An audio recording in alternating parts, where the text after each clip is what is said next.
Hi. Okay. This is like I could have gotten a stabilizer or something. Let me bring this microphone down. Okay. So, hi. How am I gonna need like a stick, like a selfie stick? But okay.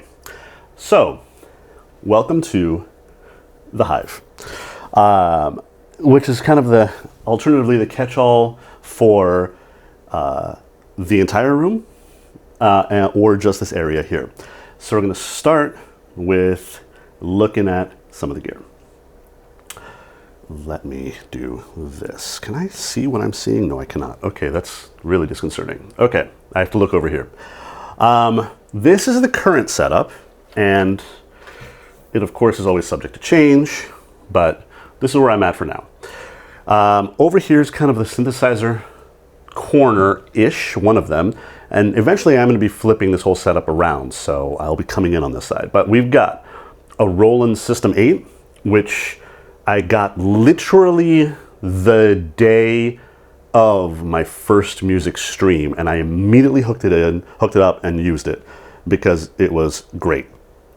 I freaking love this thing. I wish Roland did like 20 more because it is great. It's got an amazing sound.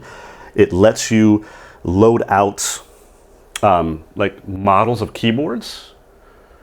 Like, so right now it's got, you know, I got it used, but it's got like, yeah, some guy had preloaded the JX3P in it, but it's got two Junos, like, and it models them. It's incredible. This is so much cooler sounding than some of their older ones. Underneath, I've got my old Apogee Element 88 that I'm selling. If anybody wants it, it's a Thunderbolt audio interface. It doesn't work with my live rig. Okay, up here, we have got a Korg Minilogue XD.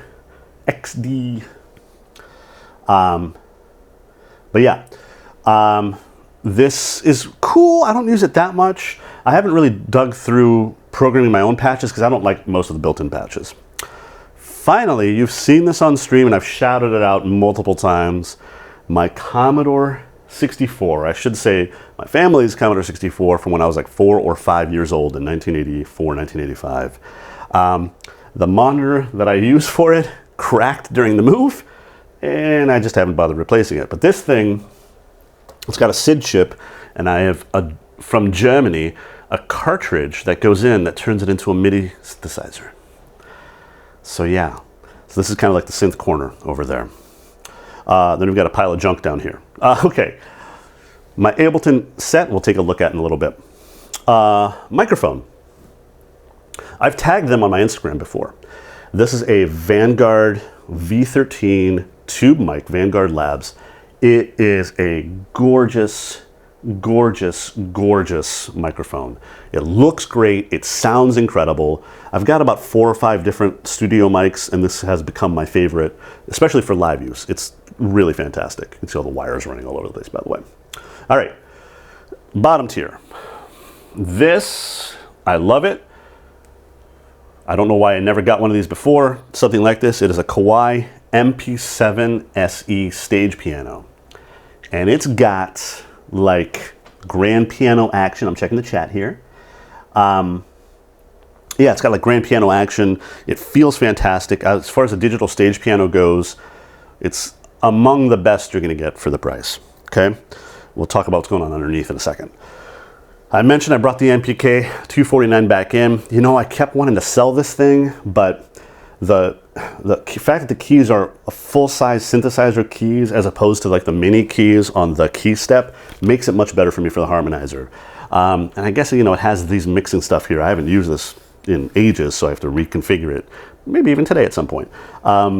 But the thing is that these only map to specific channels in Ableton. It's not like the launch controls that we're about to look at, where it just goes sequentially numerically, because it uses the Ableton control protocol. This is like literally you have to map this to a specific slider. So if I add another track, you know, track 2 becomes track 3, and so I have to like, you know, but it's still this slider, if that makes sense. Okay.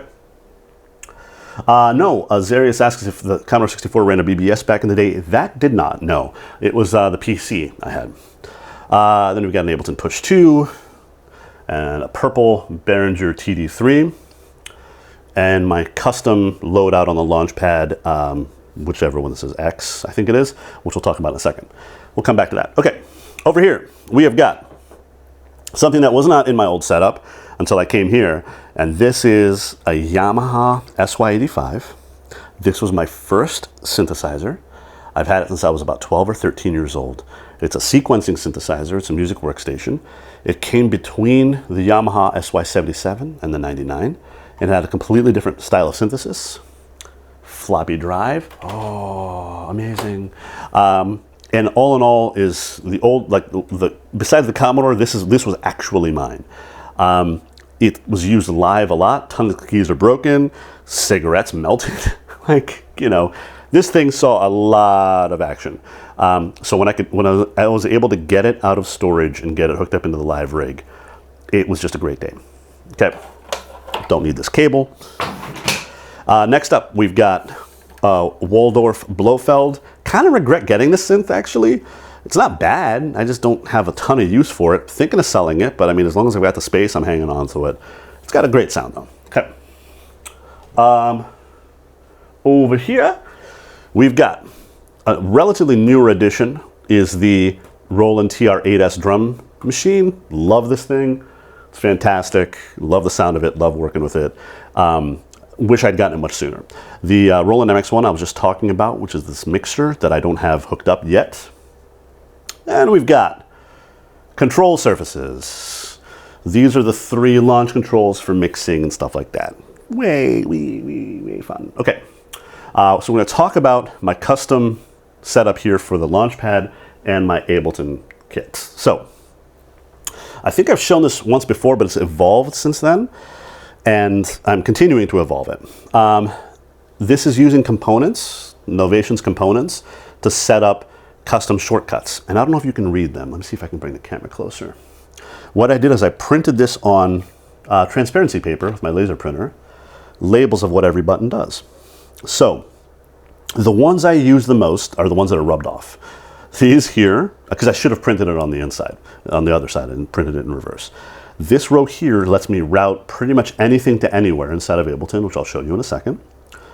And this here are the sound selections, some of my favorite sounds from the Yamaha TG500, which is the rack mount version of that synthesizer. We'll look at my rack here in a second.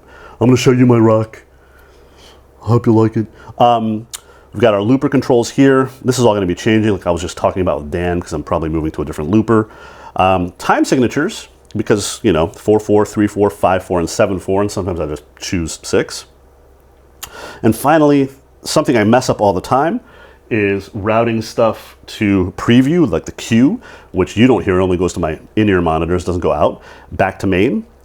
And then routing stuff, I used to have 3 loopers, routing the current track to looper 2 to looper 3, disabling looper 2 and 3, and then setting my I don't use these 2 buttons, I wish I did, I keep forgetting I have them, to basically like bring my microphone up quickly, or to bring my microphone down quickly and bring it ethereal, which is the eternal reverb.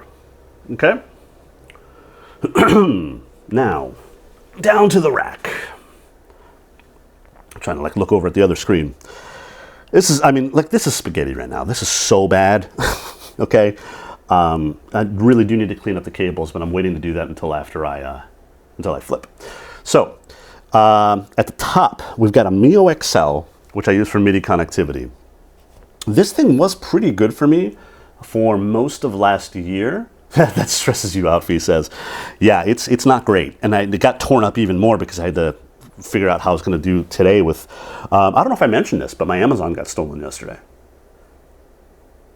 So, you know, because of that, I had to tear it up a little bit more to make stuff work. Anyway, yeah, so last year, the Mio XL was pretty good for me, and they had a 2.0 firmware update, and ever since then, it's not been great. I'm not going to lie. I have to remember before I stream to unplug it from the USB and plug it back in after I've loaded my Ableton session, or else some of the MIDI routing doesn't work. And that happened with Ken last night when we were doing a test jam. I had forgotten to do that. Power conditioner. Then, the main audio interface, I'll show you on the back, is an RME Baby or Digiface USB, which is just, you know, ADAT in and out. That's it, and it connects via USB. So all of the inputs actually come from these 3 devices, hooked up via ADAT. We've got a Scarlett Octopre, which replaced the Apogee Element.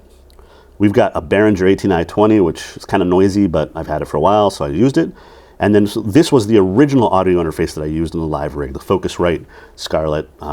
This is the AT920, I think it is, whatever it is. There is a command for that now, because Queen Fee took care of it. Hey, Lord Gregory, good to see you. We've got a Great River preamp, which is like super overkill for a live rig. I had it over on my studio setup before, but it just sounds so damn good. We've got my wireless in-ear monitor transmitter. I can't really see the screen. There we go. And next to it is the Mac Mini, right there. And finally, the TG500 I was talking about, the synthesizer unit, which is the rack mount brain, basically, of the SY85. And I got this because I didn't have room for the SY85, and I found a great price on it. But now I've got them both in the rig. Pedals, and a, whatchamacallit, expression pedal for the Kawai. Okay, let's go to the other side. We'll take a look at all that here in a moment. You want to talk about chaos? Yeah, this was organized once. Once upon a December.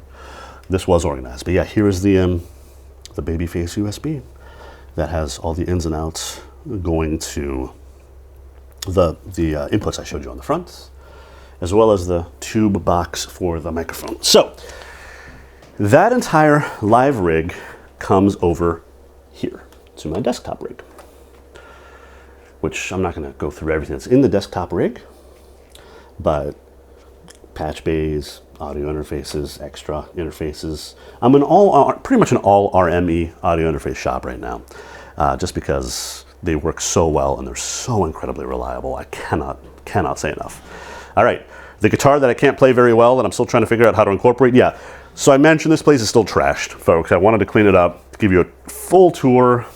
So please bear with. I'm still unpacking, believe it or not, because of the crazy hours I work.